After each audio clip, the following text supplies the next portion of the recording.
Te damos la bienvenida de parte de nuestra querida iglesia Palabra de Vida. Es nuestra oración que la Palabra de Dios haga su trabajo de transformación y bendición en tu vida. Para más información, consulta nuestra página web. Gracias.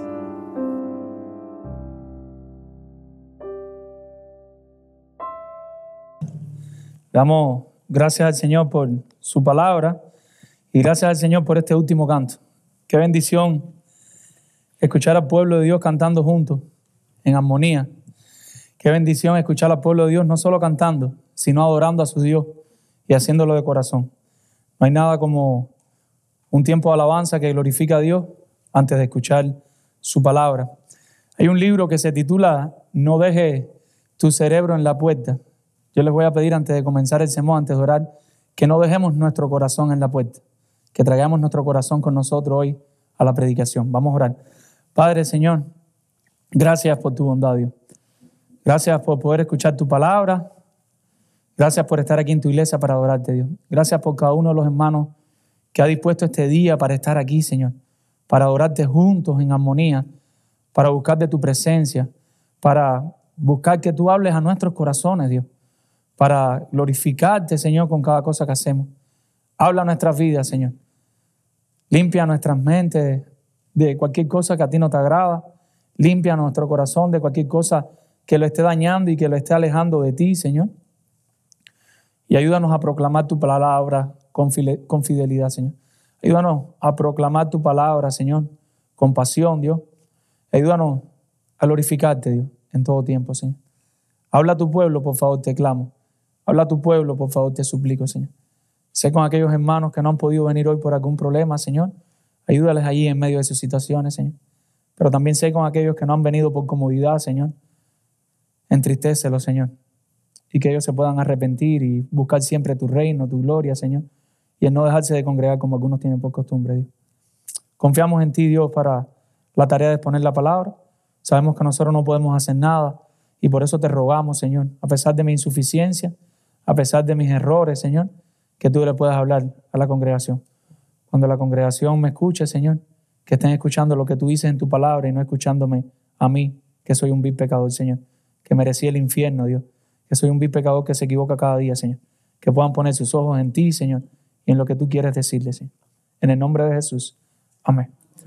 Estaba buscando, cuando estaba tratando de preparar la introducción de este tema, y quería introducirlo con la fidelidad a la hora de hablar, de predicar de la salvación. Y empecé a buscar y ayer estuve gran parte de la tarde y yo decía, voy a hablar de Juan Calvino. Y ahí me ponía a leer de Juan Calvino, de cuando a Juan Calvino, por ser fiel a la palabra de Dios, por ser fiel al evangelio de la salvación, lo sacan de la ciudad donde él vivía, que se llamaba Ginebra, y lo expulsan. Por él querer que el pueblo, la nación, la iglesia, viviera a la luz de la palabra. Lo sacan de ahí.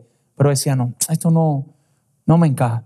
Y ahí pensé en Jonathan Edwards, como Jonathan Edwards, por ser fiel también a la palabra de Dios, por buscar la santidad en el pueblo de Dios, lo sacan de su congregación y no lo dejan seguir siendo pastor de su congregación.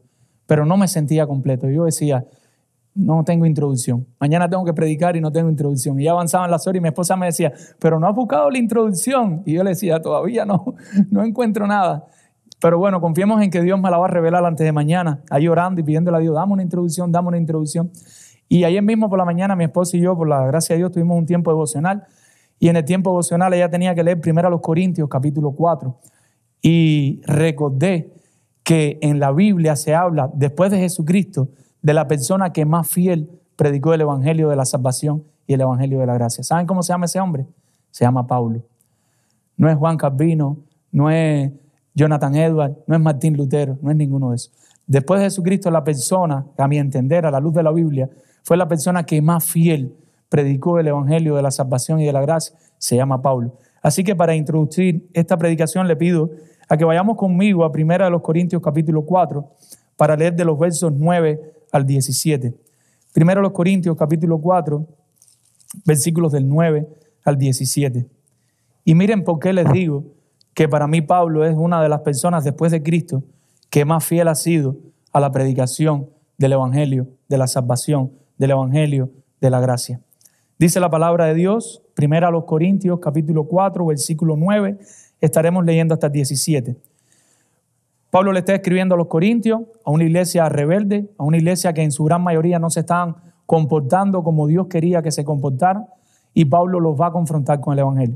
En los primeros capítulos él está defendiendo el ministerio, el apostolado que ellos hacían como siervos de Dios, y en esta parte en específico les hace este recordatorio de hasta dónde nosotros debemos ser fieles predicando el evangelio de la salvación, hasta dónde debe llegar nuestra fidelidad.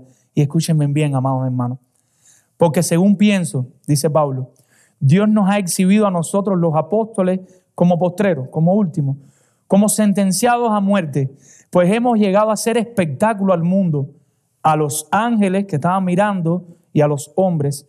Nosotros somos insensatos por amor de Cristo, mas vosotros prudentes en Cristo, dice Pablo. Nosotros débiles, mas vosotros fuertes, vosotros honorables, mas nosotros despreciados. Y dice ahora, hasta esta hora padecemos hambre, tenemos sed, estamos desnudos, somos abofeteados y no tenemos morada fija. Pablo no tenía casa, ni aunque la pagara a plazo, no la tenía. Nos fatigamos trabajando con nuestras propias manos, nos maldicen y bendecimos. Padecemos persecución y escuche, y la soportamos. Nos difaman y rogamos. Hemos venido a ser hasta ahora como la escoria del mundo, el desecho de todos. No escribo esto para avergonzaros, no es para destacarse y que ustedes queden mal, sino para amonestaros como a hijos amados. Porque aunque tengáis 10,000 años en Cristo, no tendréis muchos padres. Pues en Cristo Jesús yo os engendré por medio del evangelio. O sea, Pablo fue fiel para predicarle el evangelio a ellos y que ellos se pudieran convertir. Pero la fidelidad de Pablo se vio mostrada en que soportó sed, soportó hambre, soportó que lo abofetearan por la cara, soportó que por sus espaldas hablaran más de él en varias ocasiones. Pero él lo único que hacía era mantenerse siendo fiel, predicando el evangelio de la salvación. Dice él ahora a toda esta congregación de los corintios, y se los estamos diciendo a ustedes, incluyéndome a mí: por tanto ruego que me imitéis, que seamos fiel predicando el evangelio de la salvación hasta las últimas consecuencias. Y continúa: por esto mismo os he enviado a Timoteo, que es mi hijo amado y fiel en el Señor, el cual os recordará mi proceder en Cristo de la manera que enseño en todas partes y en todas las iglesias. Y ahora le voy a mandar a uno que va a enseñar lo que yo le he enseñado del evangelio de la salvación, para que se lo enseñen ustedes. Timoteo no va a venir con un mensaje diferente. Timoteo va a venir con el mismo mensaje que yo he aprendido y que yo he recibido, que lo recibió de manos de Jesucristo, a enseñárselo a ustedes con fidelidad también. Es lo que está diciendo. Regresemos a nuestro texto original. Estamos en Primera de Pedro, capítulo 1, versículo 10. Es donde vamos a estar estudiando hoy la palabra del Señor. ¿Y por qué le he dicho todo esto? Le hemos puesto por título a este pequeño mensaje: la salvación fielmente enseñada. La salvación fielmente enseñada. Y le he dicho todo esto porque nosotros como creyentes, como cristianos, debemos enseñar fielmente la salvación en todos los tiempos. Nosotros los creyentes, nosotros como cristianos, debemos enseñar fielmente la salvación. ¿Cuándo? En todos los tiempos. Hace 500 años había que enseñar fielmente la salvación. Hace 200 años había que enseñar fielmente la salvación.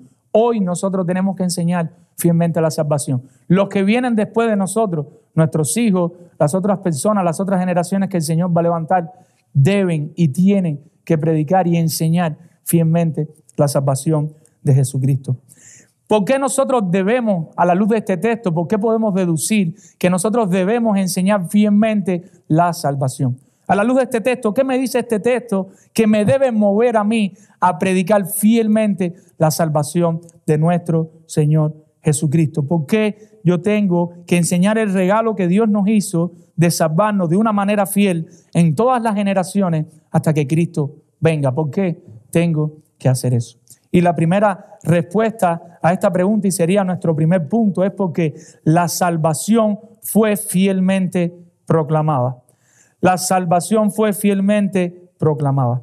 O sea, un grupo de hombres un día, de manera diligente, hablaron hacia el futuro de la salvación de una manera fiel. Leamos los versículos 10 y 11 de la palabra del Señor. Los profetas que profetizaron de la gracia destinada a vosotros inquirieron y diligentemente indagaron acerca de esta salvación, escudriñando qué persona y qué tiempo indicaba el Espíritu de Cristo que estaba en ellos, el cual anunciaba de antemano los sufrimientos de Cristo y la gloria que venían tras ellos. Nosotros hemos venido hablando de la salvación del creyente, llegamos al versículo 9 y recordábamos que cuál era el fin de esa fe probada, la salvación de las almas. No podemos separar un versículo de otro. Pedro viene hablando a la iglesia de la salvación, del Dios que un día nos hizo renacer y nos salvó, del Dios que después que nos salvó nos va santificando y ese Dios que un día va a consumar la salvación. Se va a obtener el fin de nuestra fe. Se completará la salvación el día que nos veamos cara a cara con Él. Ahora, en estos versículos, Él nos va a recordar el génesis de ese evangelio de la salvación. Cuando ese evangelio empezó a proclamarse por primera vez de manera literal, de manera oral. ¿Cuándo fue que comenzó? El evangelio comenzó en Génesis 1, pero ¿cuándo se empieza a proclamar? Cuando los hombres se levantan a hablarlo de manera general. Y nos va a hablar del centro de ese mensaje. Y él comienza diciéndolo así: los profetas que profetizaron de la gracia a vosotros. Los profetas que profetizaron. ¿Cuándo comenzó ese evangelio a ser proclamado de manera oral por primera vez? Con los profetas. Pero la palabra profeta es una palabra muy grande. ¿Qué cosa es un profeta? Se preguntará alguno de ustedes. Y el profeta no era más que uno que podía hablar sobre el futuro. Pero el profeta no se limitaba a hablar sobre el futuro. El profeta era un hombre designado por Dios para dar el mensaje de parte de Dios que de otra manera no se pudiera saber. El profeta era alguien que Dios le revelaba algo para que él se lo compartiera a otro, que de otra manera las personas no tenían forma de saberlo. El profeta no solo hablaba del futuro, podía hablar del pasado. Vemos a Moisés escribiendo del Génesis. Pero ¿cómo se sabía cómo Dios creó la tierra si Dios no se lo revela al profeta? El profeta podía escribir de eventos que él estaba viviendo en el momento y no precisamente donde él estaba viviendo. Él estaba aquí y él podía hablar de algo que estaba sucediendo en otro lugar porque Dios se lo revelaba. Y el profeta podía hablar del futuro. Pero todo lo que él hacía era por el poder de Dios. Ahora nosotros llegamos a Hechos de los Apóstoles después de que desciende el Espíritu Santo y se levanta un nuevo grupo de profetas. Estos profetas investidos por el poder del Espíritu Santo empiezan de manera genuina en las congregaciones a hablarle al pueblo para llevar al pueblo al convencimiento de pecado y que el pueblo explotara en una adoración a Dios. Estos profetas del Nuevo Testamento, donde había también profetas, el Espíritu Santo los capacitaba en el momento del culto y ellos hablaban investidos por Dios y ahí llevaban a la congregación a arrepentirse delante de Dios y a adorar a Dios. Pero en este texto, Pedro no está hablando de estos profetas. ¿Y por qué podemos concluir eso? Pedro no está hablando de los profetas del Nuevo Testamento, sino que está hablando de los profetas del Antiguo Testamento. Lo podemos afirmar por la sencilla razón de que dice que los profetas que profetizaron de la gracia destinada a vosotros. O sea, él está hablando de una gracia que era para el tiempo que estaba Pedro ahí. La Biblia de las Américas lo traduce, la gracia, dice la Biblia de las Américas, que vendría a vosotros. O sea, no eran profetas de su tiempo presente, sino que eran profetas del pasado. Pedro está hablando de los profetas del Antiguo Testamento. Pedro afirma que el mensaje de la salvación de estos profetas estaba directamente relacionado con la gracia.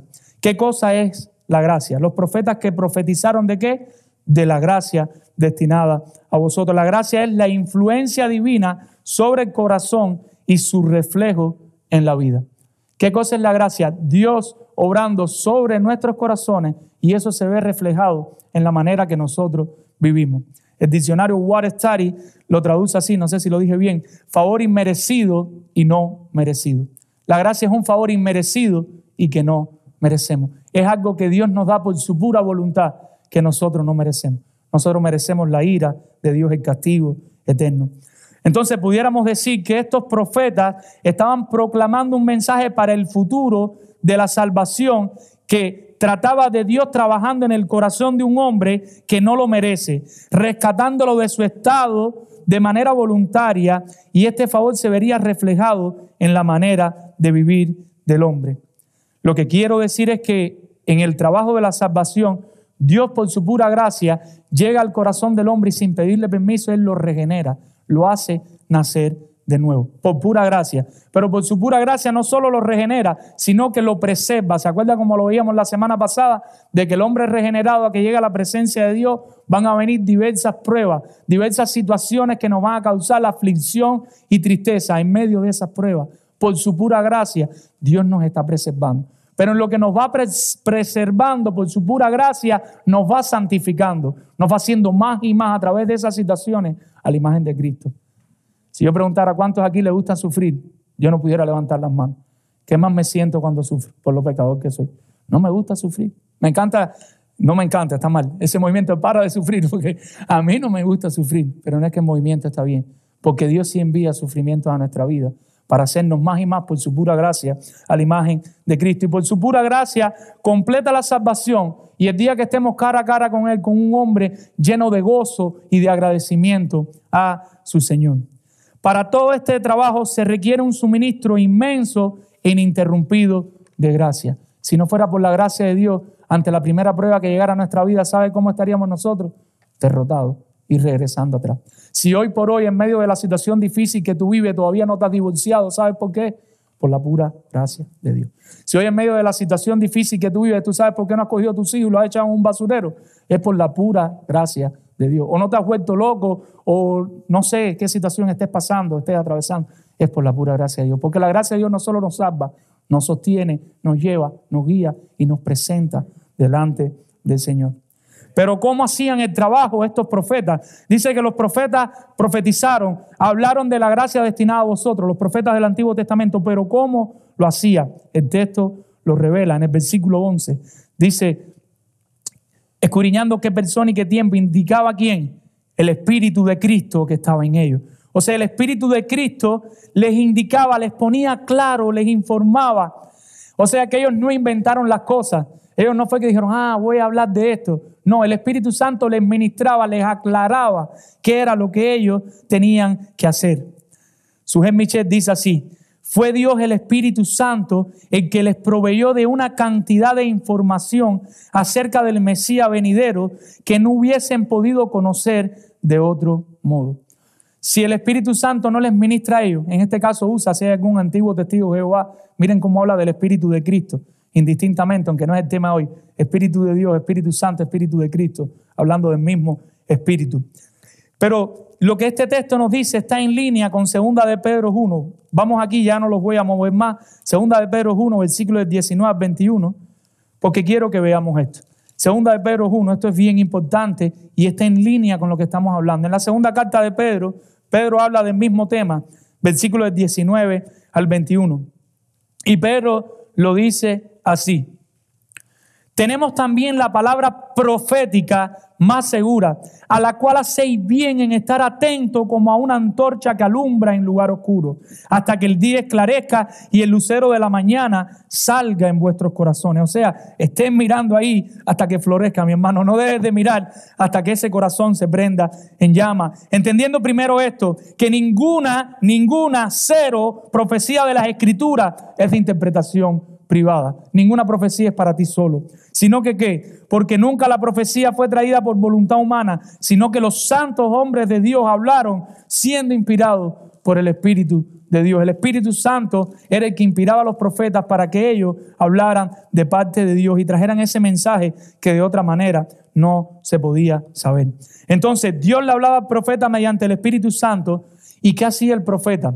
El profeta seguía buscando, estudiando de manera muy diligente y cuidadosa, con muy buen ánimo, acerca de la salvación, de la liberación y preservación del creyente del pecado y de la ira de Dios. O sea, tenemos un profeta que de alguna manera él está estudiando otras profecías anteriores a él. Otros profetas, él está mirando y en oración él está orando y en medio de esa oración Dios le hablaba. Él no inventó la profecía porque estudió.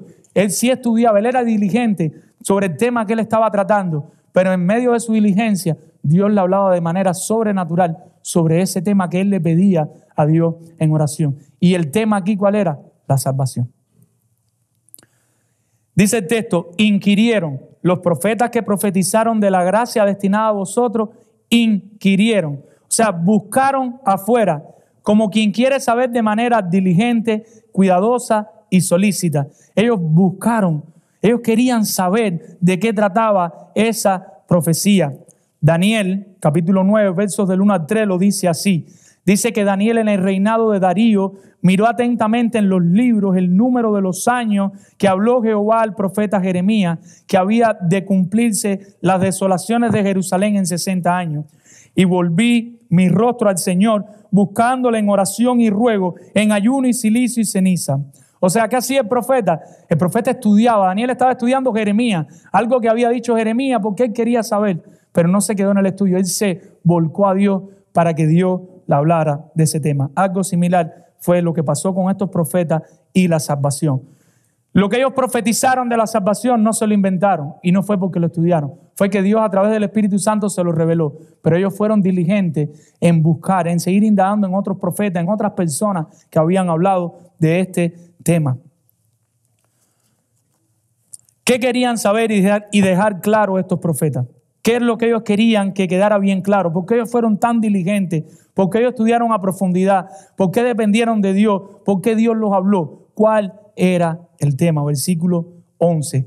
Y ellos querían saber cuándo vendría el Mesías, escudriñando qué persona y qué tiempo indicaba el Espíritu de Cristo que estaba en ellos. Lo que eso significa, qué persona y qué tiempo, es que ellos querían saber cuándo viene el Mesías venidero, cuándo se va a manifestar esa salvación y cuál era el corazón de ella. Clemente de Alejandría llamaba a Cristo el profeta de profetas y Señor de todo el espíritu profético. Sabemos que Cristo se le apareció y le habló directamente ¿a quién? A Moisés, a Abraham y a muchos otros de los patriarcas. Cristo de alguna manera profetizó, habló de parte de Dios a esta persona. El Espíritu de Cristo, ahora aquí en el Antiguo Testamento, también les indica, les ponía en claro, anunciándoles por adelantado qué era, qué tiempo se identificaría, se sabría por los padecimientos del Mesías, del Cristo. O sea, la era iba a estar identificada, ¿por qué? Por los sufrimientos de Cristo. Pero su profecía no se limitó a los padecimientos de Cristo, sino que también nos habla de las consecuencias de esos padecimientos. Y dice que las consecuencias, ¿qué son? La gloria que venían tras ellos. O sea, los profetas hablaban de la salvación destinada a nosotros, enfocándose en el tiempo que Cristo iba a padecer, pero la gloria y el beneficio que eso iba a traer para el creyente. De eso trataba esta profecía de la salvación del Antiguo Testamento. Entonces, la gracia salvadora se consumaría cuando el Cristo que padeció y murió resucitara de los muertos, ascendiera a su Padre y se sentara junto a Él. Un día regresará a emitir su juicio y a reinar. Qué día tan glorioso cuando nuestro Señor esté reinando. Eso es lo que dice este texto. Eso fue lo que profetizaron estos profetas del Antiguo Testamento. Que la salvación se iba a consumar el día que Cristo viniera, muriera, resucitara, ascendiera el Padre. Y que el día que nos encontremos con Cristo, ya sea porque nosotros morimos o porque Cristo venga, ese día vamos a gozar y a estallar de alegría. Mi hermano, con toda confianza le puedo decir a su familia, el día que estemos en la presencia de Cristo, nos vamos a reír de todo esto que estamos pasando. Nos vamos a reír de nosotros mismos, cómo nos atormentábamos y cómo nos sentíamos más por descuidar el regalo tan grande que tenemos de la salvación. ¿Qué está haciendo Pedro aquí? Pedro le está dando importancia a la salvación que nosotros tenemos. Tal vez usted no está valorando su salvación como la debe valorar. Y eso es lo que Él quiere. Amados hermanos, tenemos mucho que aprender de estos profetas. Mucho que aprender. Y mi primera pregunta sería, ¿cómo estamos tratando a la palabra de Dios ya revelada? Nosotros tenemos todo el consejo de Dios de la salvación en esta palabra. ¿Qué tratamiento, qué uso le estamos dando a la palabra de Dios ya revelada? ¿Qué prioridad le estamos dando a nuestro tiempo con el Señor diario? Sea en el tiempo que sea, si usted es una madre, si tiene varios hijos, si es un hombre que trabaja a las 5 de la mañana, un hombre que tiene que llegar al trabajo a las 8. ¿Cómo estamos buscando el espacio para dedicarle tiempo a la palabra de Dios ya revelada y completa? ¿Cuánto de nuestras palabras en el día hablan de la gracia salvadora de Dios? En el día tenemos tiempo con nuestros compañeros de trabajo, con nuestras esposas, con nuestros hijos, con nuestros vecinos. Y a veces estamos hablando de béisbol, de soccer, de la política, de Donald Trump, de John Biden, de lo que sea, y no está mal, porque podemos hablar de todas esas cosas, pero en qué momento como que se nos conecta la mente y decimos, es el momento de como aquellos profetas hablaron de la gracia salvadora, de que yo aquí empiezo a hablar de la salvación y de la gracia salvadora y del evangelio de la salvación. ¿Cuántas veces en el día nos estamos confrontando con esa gracia salvadora en las diferentes dinámicas del día? Y ahí estás semi-deprimido por una situación X que te ha tocado vivir en tu empleo, una situación X que te ha tocado vivir en tu matrimonio, una situación X que te ha tocado vivir en la iglesia. ¿Cuántas veces al día recuerdas los padecimientos de Cristo, el evangelio de Cristo, lo que Cristo pasó? Yo no merezco nada, yo soy salvo por gracia.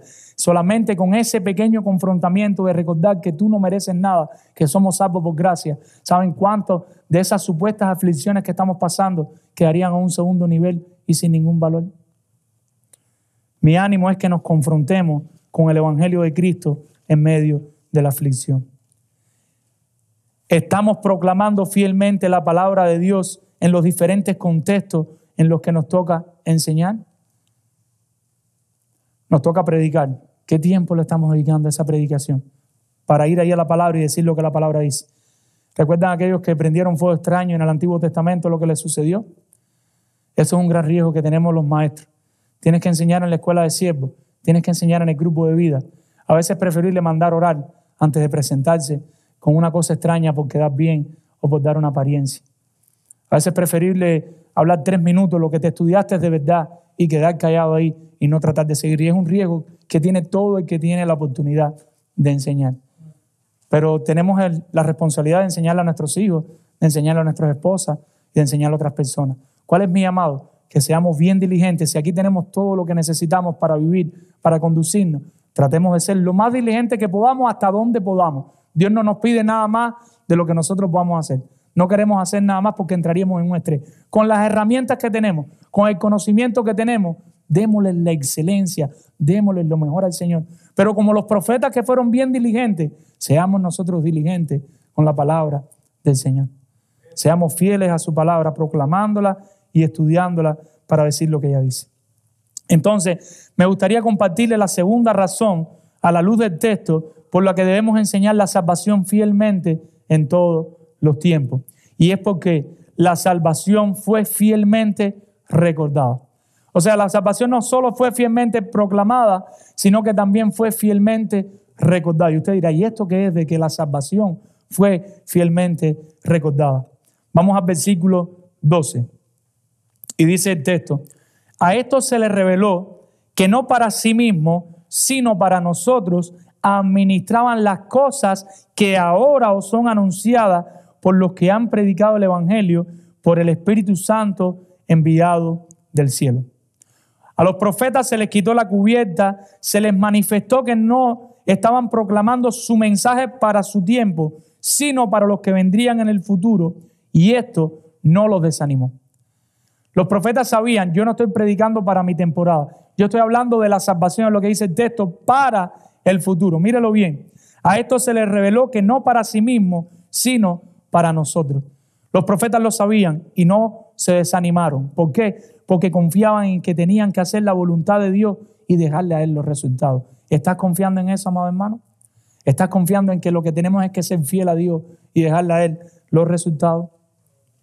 Cuando Pedro se refiere para nosotros, está hablando de los creyentes en Cristo de su época, aquellos que habían creído en el Cristo que padeció hasta la muerte y después resucitó. Cuando él dice ahí, sino para nosotros está hablando de la congregación a la que él le está hablando allí en Asia.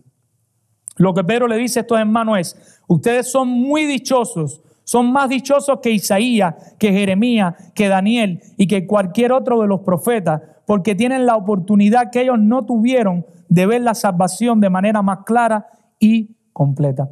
Ellos tenían la oportunidad de que sus maestros le enseñaran ahora claramente, con todos los detalles, porque ya Cristo había muerto y resucitado, de la salvación. Ellos eran bien dichosos. Nosotros somos más dichosos todavía, porque nosotros tenemos aún lo que sucedió después de ellos. Tenemos el mensaje completo.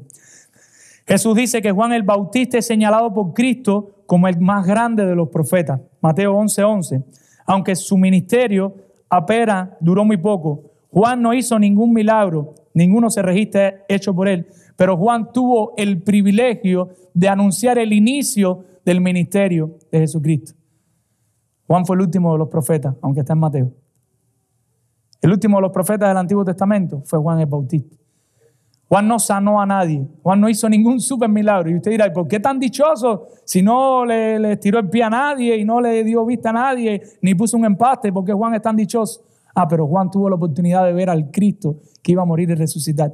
Tuvo la oportunidad de conocerlo. Tuvo el privilegio de anunciar que Cristo iba a iniciar el ministerio. Los profetas en el Antiguo Testamento estaban así. Ellos estaban hablando y no sabían de qué estaban hablando. Estaban velados. Estaban hablando de algo del futuro. Juan vio de lo que él estaba hablando. Juan lo pudo ver ahí cara a cara. Pudo darse cuenta de lo que él estaba hablando. Y ese era un gran privilegio. ¿Cuánto hubieran anhelado aquellos santos profetas de tener esta revelación tan clara? Amado hermano, tanto estos creyentes como nosotros tenemos un privilegio que ninguno de los profetas del Antiguo Testamento tuvo. Y es saber que ya Cristo vino, murió y resucitó y ascendió a los cielos. Ya su palabra fue completada. Nuestro entendimiento es mucho más claro aún que el de estos creyentes a los que Pedro le escribe. Y usted se preguntará, ¿y los que no vieron a Cristo, cómo se enteraban de lo sucedido? Y él habla ahí, ahora, dice en el texto, ahora, sino para nosotros administraban las cosas que ahora, hablando del tiempo presente. O sea, los profetas ministraron para el futuro y en el tiempo de ellos del Nuevo Testamento se enteraban del mensaje de la salvación por los que le habían predicado, por los que lo evangelizaron, por los que le anunciaban el evangelio. Dice, las cosas que ahora os son anunciadas por los que han predicado el evangelio por el Espíritu Santo enviado del cielo. ¿Qué hicieron estos maestros, estos predicadores? Empezaron a anunciar, a proclamar el evangelio. Empezaron a hablar de las nuevas buenas. Pero la palabra anunciaron no solo se refiere a lo que ellos hacían al momento, sino que habla de traer de vuelta.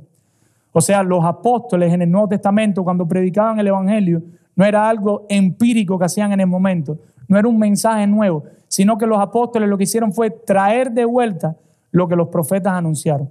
Todo venía en la misma línea. Estos maestros del Nuevo Testamento a los que Pedro se refiere no inventaron cosas nuevas, tomaron el mensaje antiguo de la salvación que estaba. El mismo mensaje que proclamaron los profetas, el mismo mensaje que enseñó Cristo, este era el mismo mensaje que daban los apóstoles. Este era del mensaje que hablaba Pablo, que hablaba Pedro.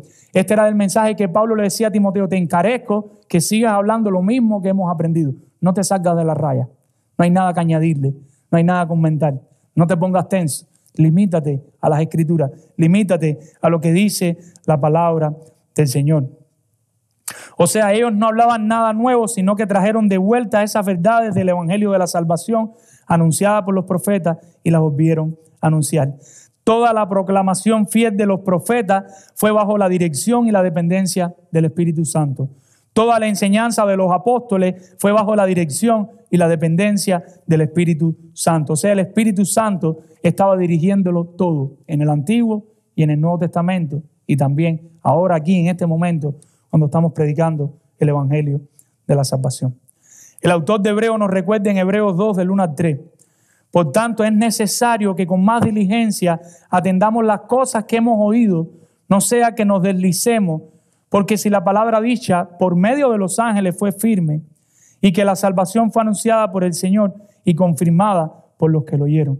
Dios está en medio de todo lo que estamos proclamando. Nosotros tenemos que ser diligentes a esta verdad de la salvación que tenemos enfrente. El Espíritu Santo ha tenido la misión de preservar el mensaje de la salvación en toda la historia, antes de Cristo, en los tiempos de Cristo y después de Cristo. Y ya lo vemos ahí. ¿Y qué era lo que enseñaban estos maestros?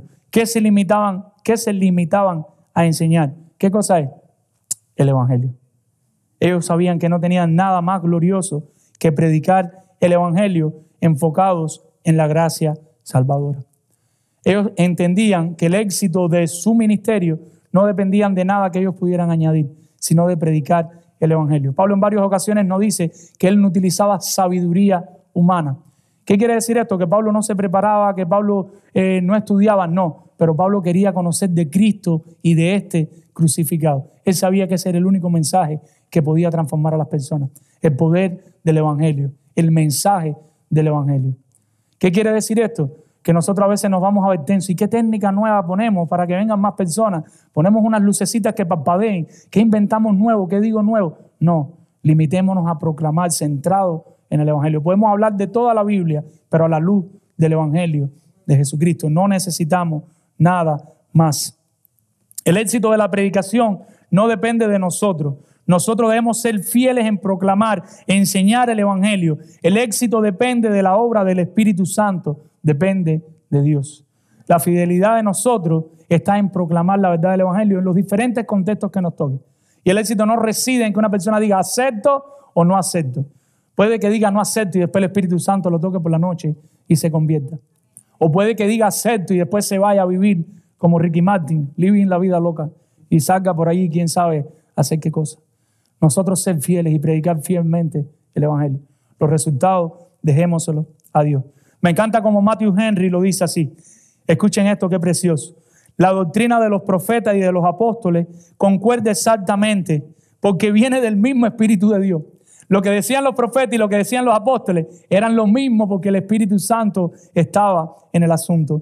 El evangelio es la suministración del Espíritu. Su éxito depende de su operación y bendición. Entonces, busquemos con diligencia las escrituras que contienen la doctrina de la salvación. Tenemos todo lo que necesitamos aquí en esta palabra. Limitémonos a predicar lo que está aquí en esta palabra. Hay muchas técnicas de psicología, muchas técnicas de manipulación. Borren y voten todo eso. Limitémonos a lo que dice la palabra del Señor. Lo que dice en su palabra es verdad y verdadero. Créanlo, hermanos. Creámoslo, prediquémoslo, enseñémoslo. Seamos fieles a las Escrituras a la hora de hablar de la doctrina de la salvación. Seamos fieles. Donde la Biblia hable, hablemos. Donde la Biblia calla, callemos. Donde no entendemos nada, quedémonos descansando en el Señor. Yo no entiendo todo lo que aquí dice. De verdad se lo digo. A veces hay cosas que... Pero ahí está, lo creo. Ustedes dirían, muchos de ustedes, lo recibo. Lo creemos en el Señor y ya. No, limítense a eso. Confiemos en las Escrituras como los profetas, aunque no tengamos todo el conocimiento y entendimiento claro de todas las cosas, la palabra de Dios no regresa vacía. Por mucho tiempo me costó evangelizar, me costaba evangelizar mucho, porque yo venía de un mundo de ciencia, de conocimiento. Entonces, cuando iba a predicarle a ciertas personas, yo quería saber científicamente todas las explicaciones, y yo quería que si esta estrella, que si lo otro, que si esta sustancia, que si la tierra tiene tantos años, y a veces decía, bueno, a esta ama de casa, abuelita, sí le predico, pero a este no, porque me voy a buscar un problema. Y por la gracia de Dios un día entendí que el éxito de la predicación no depende de mí. El éxito de la predicación depende de yo ser fiel al evangelio de Jesucristo. Entonces me podía ya sentar con un médico, con un científico y decirle, Cristo murió por ti. Dios creó al hombre y a la mujer, y el hombre y la mujer pecaron, se rebelaron contra Dios, y no hay forma de llegar a Dios. Por eso Dios nos dio a su Hijo, que murió y resucitó al tercer día y ascendió al Padre. Y la Biblia enseña que si tú crees y te arrepientes en Él, vas a ser salvo. Si no, vas a ir a un lugar de condenación por la eternidad. Y me limito a ese mensaje. Hay muchas formas de enseñarlo. Con algunos nos demoraremos un poquito más en decírselo. Con otros serán momentos, porque más nunca lo vamos a ver. Pero tenemos que proclamar el evangelio de la salvación. Y depender y descansar en eso, que es donde nos cuesta problemas. No seamos selectivos. Prediquémosle el evangelio a todo el que podamos, limitándonos a lo que dice la Escritura y descansando en Dios. ¿Cuántos aquí tenemos el testimonio que nos predicaron y nos fuimos en ese momento, pero después la cabeza se quedó así, como un bombillo intermitente? Y cuando llegamos a la almohada, a pasar de los años, 3, 4, 5 años, después de que un día escuchamos ese mensaje, ahí nos arrodillamos delante de la almohada de la cama y le dijimos, Señor, ya no puedo más, ya no me resisto más. En ese mismo sentido, recordemos que la palabra del Señor no regresa vacía. Prediquemos el evangelio. Prediquemos el evangelio. Y usted dirá, ¿pero qué está diciendo? Prediquemos el evangelio. Y mi pregunta es, ¿cuándo fue la última vez que predicaste el evangelio? ¿Cuándo fue la última vez que le hablamos a alguien el mensaje completo de la salvación? A mí me invitaron a la iglesia y me dijeron, en la iglesia hay muchas muchachitas bonitas. Ve a la iglesia. Me decían, eso no es predicar el evangelio. Por la gracia de Dios llegué a la iglesia y el Señor me rescató. Yo no digo que no hagan eso. A veces se pueden hacer varias cosas. La alabanza está de lo más bonita, no sé qué, pero no se siente que lo está haciendo, que está predicando el evangelio. A mí me dieron tratado. Eso no es predicar el evangelio. Yo no digo que no den tratado. ¿Cuántas personas no han leído un tratado y se han convertido? Y así le pudiera poner diferentes ejemplos. Pero la Biblia nos llama a oralmente, como los profetas y como los maestros de esos del Nuevo Testamento, que hablemos lo que ya está aquí, prediquemos el evangelio. Siéntate con tu niño chiquito, con los recursos que tienes, con los argumentos que tienes, hasta donde puedes. Y dile, mira mi amor, como tú puedes, poquito a poco. Dios creó al hombre y a la mujer. Tal vez con el abuelito va a ser de otra forma, tal vez pero limitémonos a ese mensaje y prediquémoslo. No perdamos la oportunidad. Dejémosles a Dios los resultados. Recuerdo, el éxito de nuestra predicación está en los fieles que podamos ser a su mensaje. Al evangelio no tenemos que echarle agua con azúcar para endulzarlo y que a las personas les gusten. ¿Saben lo que es agua con azúcar? El agua le echa azúcar y queda dulce. No tenemos que hacerle eso al evangelio. Al evangelio no tenemos que ponerle colorete o lucecitas para que luzca mejor. El evangelio está completo, mi hermano. No le añada nada porque lo vas a echar a perder. Lo que nosotros queramos ponerlo, quitarle. El evangelio incluye una parte de la condenación y a veces no queremos predicarla. Los profetas hablaron de ella. Prediquemos el mensaje completo. No seamos excluyentes. Con gracia, con sabiduría, con amor. Yo no estoy diciendo que seamos rudos, que seamos obscenos, que seamos toscos. Hay formas de hacer las cosas. La persona sabe cuando tú le estás hablando con amor, con piedad, cuando tu anhelo de verdad es que Él tenga eso que tú tienes, que es la salvación. Entonces, hasta aquí hemos visto que debemos enseñar sobre la salvación fielmente en todos los tiempos. ¿Por qué? Porque la salvación fue fielmente proclamada. ¿Por quién? Por los profetas. La salvación fue fielmente recordada. ¿Por quién? Por los apóstoles. Y ahora por último vamos a ver que la salvación es fielmente observada. Versículo 12. La salvación es fielmente observada. En lo que se está predicando de la salvación, en lo que la salvación está ocurriendo, hay algunas personas que están mirando y observando. ¿Quiénes son esas personas? Versículo 12. Al final, cosas en las cuales anhelan mirar los ángeles. No sé cuántas veces usted escuchó esto. Yo y mi esposa lo hemos escuchado muchas veces y nos reíamos cuando yo estaba estudiando este texto. Los dos ya habíamos escuchado la explicación, pero esto es lo bueno de ser el que tiene que enseñar la palabra, que tú tienes que golpearte ahí duro contra la escritura. Los ángeles anhelan predicar. Usted tiene que predicar porque los ángeles anhelan predicar. ¿Saben qué? Esto es mentira. Eso no es lo que dice este texto. Vamos a ver con la ayuda de Dios qué es lo que dice este texto. Esto es falso. Primero, veamos qué es un ángel. Estamos hablando aquí que cosas en las cuales anhelan mirar los ángeles. ¿Qué cosa es un ángel? Un ángel es un mensajero de parte de Dios. Es un enviado de Dios para dar un mensaje. La Biblia enseña para los niños y los jóvenes que hay ángeles buenos y ángeles malos. Los ángeles malos se rebelaron contra Dios y se fueron con Satanás. Dios los envía, los lanza, los expulsa allí de su presencia. Los ángeles buenos siguieron sirviendo a Dios. La mayoría de los teólogos serios creen que aquí está hablando, por decirlo de alguna manera, de los ángeles buenos, de esos espíritus ministradores de parte de Dios que están ahí para servirnos y para estar cerca de nosotros. Ahora, los ángeles son seres creados por Dios. Los ángeles, dice la Biblia, que son superiores a nosotros en poder. Los ángeles pueden moverse por el aire, pueden volverse invisibles, pueden aparecer de manera humana, pueden detener el viento. ¿Cuántos de ustedes pueden hacer eso? Para que ninguno va. Yo tampoco. Los ángeles tienen la morada en el cielo. Los ángeles sirven a su Padre. Los ángeles están para servir a los herederos de la salvación que somos nosotros. Ahora, Pedro está hablando de la salvación a creyentes que están siendo probados hasta la aflicción. Ellos ya son salvos, pero están sufriendo, y Pedro les quiere dejar bien claro la importancia de la salvación. Esta salvación es tan importante que los profetas hablaron de ella. Es tan importante que nosotros los apóstoles la hemos vuelto a recordar. Pero esta salvación es tan importante, importantísima, que los ángeles del cielo quieren mirar lo que está sucediendo. Es lo que dice el texto. Vamos a ver qué es lo que hacen los ángeles. Dice que mientras los predicadores ministran el mensaje de la salvación dirigidos por el Espíritu Santo que vino del cielo, mensaje que no regresa vacío, punto y aparte. Así que ellos predican el evangelio y las personas van siendo regeneradas y preservadas hasta que se complete la salvación de ese creyente cuando muera, cuando Cristo venga. ¿Y qué es lo que hace Pablo para animarle? Pablo quiere animar a esta congregación. Su fe va a ser probada, ustedes van a pasar por tribulaciones, pero ustedes tienen una salvación grande. Ese es el punto de él aquí, versículos del 10 al 12. Todo esto del 10 al 12 es como, sí, yo sé que estás sufriendo, sí, yo sé que tu padecimiento y tu sufrimiento es real, pero tú tienes una salvación grande, no te quedes paralizado.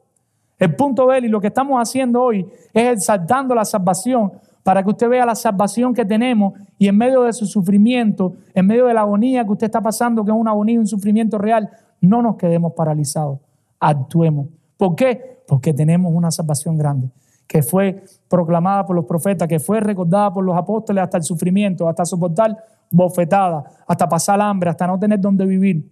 ¿Y quién de nosotros ha hecho eso por el evangelio? No responde si alguno lo ha hecho. Gloria a Dios. Si alguno de ustedes sí lo está padeciendo. Gloria a Dios por eso. Pero no se queda ahí. Esta salvación es tan importante que los ángeles anhelan mirar. Vamos a explicar un poquito más esto. Y la palabra anhela es desean, le ponen el corazón, sienten un impulso interno, de inclinarse para mirar. La palabra quiere decir que los ángeles se inclinan, es como si se estuvieran acostando así de lado. Es la impresión que quiere dar ahí en el griego para mirar lo que está pasando mientras se está predicando el evangelio de salvación y las personas se están salvando. La impresión es que ellos desean ver todo. Esto les atrae. Mirar esto que Dios hace con los hombres. Primera de Timoteo 3:16, un texto que me encanta. E indiscutiblemente grande es el misterio de la piedad. ¿Qué dice? Que Dios fue manifestado en carne, justificado en el Espíritu, y escuche, y visto de los ángeles, predicado a los gentiles, creído en el mundo, recibido arriba en gloria. Ese texto de 1 Timoteo es lo mismo que dice Pedro. ¿Ven cómo dos apóstoles diferentes hablan de lo mismo? Cuando Cristo estaba muriendo, dice que los ángeles estaban mirando, estaban observando eso que estaba pasando. Estaban viendo el verbo ahí encarnándose, muriendo, resucitando, ascendiendo. Un comentarista que se llama JFB dice, su ministerio a favor de los herederos de la salvación los predispone a compenetrarse de este misterio que refleja tal gloria sobre el amor, justicia, sabiduría y poder de Dios, y Señor suyo y nuestro, porque Dios es el Señor de los ángeles también. Lo pueden conocer solo por sus manifestaciones en la iglesia, puesto que ellos no tienen la porción directa en Él que tenemos nosotros. Los ángeles tienen solo el contraste entre el bien y el mal. Los ángeles saben lo que está bien y lo que está mal, pero los ángeles no tienen lo que tenemos nosotros. Los ángeles tienen solo ese contraste, sin el poder de la conversión del pecado a la justicia. Los ángeles no se pueden convertir. Nosotros recibimos por gracia la conversión. Los ángeles no pueden experimentar eso. Ellos fueron creados por Dios, saben lo que está bien y lo que está mal, pero no tienen ese disfrute que tenemos nosotros de ser regenerados y de ser convertidos. Entonces, presenciando dicha conversación en la iglesia, la predicación del evangelio, anhelan informarse del conocimiento de los medios por los cuales se efectúa, dice este comentarista. Como los ángeles no pueden experimentar la conversación cuando el evangelio se está predicando, ahora aquí yo tengo ángeles mirándome y que los están mirando ustedes. Y cuando ustedes están enseñando el evangelio de la salvación, hay ángeles que están mirando eso porque ellos quieren saber. Amados hermanos, los ángeles no saben lo que es la salvación en carne propia. Ellos no saben lo que es experimentar la salvación. No la pueden experimentar. Tienen que limitarse a observar. Y nosotros la estamos disfrutando. Estamos sufriendo, pero estamos siendo salvos. Tenemos el privilegio inmerecido que Dios no solo nos creó, sino que por su gracia inmerecida nos salvó, nos hizo renacer y por su pura gracia nos santifica mientras nos va probando. Y por su pura gracia nos preserva y un día nos presentará junto a Él. Así que no estemos desanimados. Tenemos una salvación maravillosa que los ángeles se inclinan para mirarla. Este es el milagro más grande que existe, no uno de sanidad o de otra índole cualquiera. Es el de pecadores que iban, es el de pecadores que iban camino al infierno y Dios con su gracia salvadora los salvó. Lo anunció con sus profetas desde el pasado, lo recordó con los apóstoles que retomaron las enseñanzas de los profetas. No inventaron nada nuevo, se limitaron a predicar el mensaje de la salvación. Hoy nosotros estamos llamados a hacer lo mismo, a predicar fielmente el mensaje de la salvación, la doctrina hermosa de la gracia que salva, que estos ángeles anhelan mirar. ¿Vamos a predicar fielmente? Mi pregunta es, si tenemos una salvación tan grande, ¿nosotros tenemos razones para estar gozosos? ¿Por qué no lo estamos? ¿Tenemos motivos para estar tranquilos? ¿Por qué no lo estamos? Pero también tenemos razones para enseñar fielmente y no quedarnos callados. Mi última exhortación es, prediquemos de esta salvación maravillosa de manera fiel. Termino con esta frase. Un teólogo llamado Joel B. Green, estudioso del Nuevo Testamento, él dice, el estatus que disfruta la audiencia de Pedro les otorga el privilegio insuperable. Como hijos de Dios, la audiencia de Pedro son los beneficiarios de cosas que los antiguos profetas nunca entendieron. Ellos hablaban de ellas, pero no las entendían. Y los ángeles anhelan ver. Su suerte no es la desesperación ante el sufrimiento, ni la espera pasiva del final. La suerte de nosotros como creyentes y la de ellos no es quedarnos estáticos hasta que Cristo venga sufriendo. Así como la salvación es la meta de la fe, el presente proporciona el terreno para la fidelidad activa de aquellos que se esfuerzan por alcanzar el futuro de Dios. ¿Qué les quiero decir con esto? Lo que les quiero decir con esto es que tenemos una salvación bien, pero bien grande. Una salvación de la cual no podemos dejar de proclamar. Una salvación en la cual tenemos que gozarnos aunque estemos pasando por diferentes pruebas. Mi hermano, Dios puede producir esto. Si Cristo llega al centro de nuestra vida y nosotros empezamos a ver la vida a la transparencia de Dios, sabiendo que Dios nos está mirando y Dios sabe por lo que estamos pasando, en medio de la tribulación podemos tener gozo. En medio del sufrimiento podemos tener gozo, porque Dios está con nosotros y un día vamos a ser salvos. Ahora mismo estamos siendo salvos por Dios. Los ángeles están de testigos mirando esto. Los profetas hablaron de esta salvación. Los apóstoles la recordaron. Hoy nosotros tenemos que seguir recordándola. Vamos a orar. Padre, Señor, en esta hora te agradecemos, Dios, por tu palabra, Señor, por tu consejo. Gracias por el evangelio de la gracia salvadora que nos recuerda que no merecíamos nada, que si algo merecemos es el infierno y que tú por tu pura gracia nos salvaste, Señor. Ayúdanos a proclamar tu evangelio, Dios. Danos conciencia, Dios. Danos allí un sentido de que te estamos fallando cuando se propician esas oportunidades y no las aprovechamos, Dios. Cuando estamos con nuestros familiares, con nuestros padres que no te conocen, con nuestros hijos, nuestros compañeros de trabajo, nuestros vecinos, Señor. Mientras vayamos yendo, cada vez que hay oportunidad, ayúdanos a proclamar fielmente, enseñar fielmente el evangelio de la gracia salvadora que enseñaron los profetas, que enseñaron los apóstoles y que ahora nos toca enseñar a nosotros. Ayúdanos, Dios, a orar siempre por las personas que nos enseñan para que se mantengan fieles a las Escrituras, Señor, porque tu palabra es suficiente. Ayúdanos a descansar que los resultados vienen de ti y a no tener que encender un fuego extraño para que tú hagas algo. Ayúdanos a limitarnos a tu palabra, Señor. Todo esto te lo pedimos en el nombre de Jesús y te pedimos el perdón de cada pecado. Amén.